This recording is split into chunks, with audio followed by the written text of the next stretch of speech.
Continue video போடுவோம்.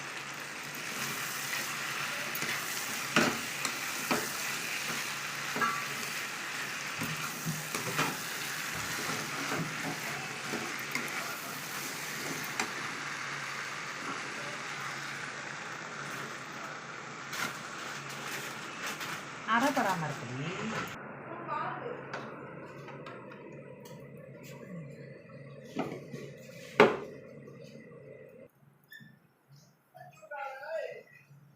அது அப்புறம் சொல்லிட்டு சாப்பிட்றேன்.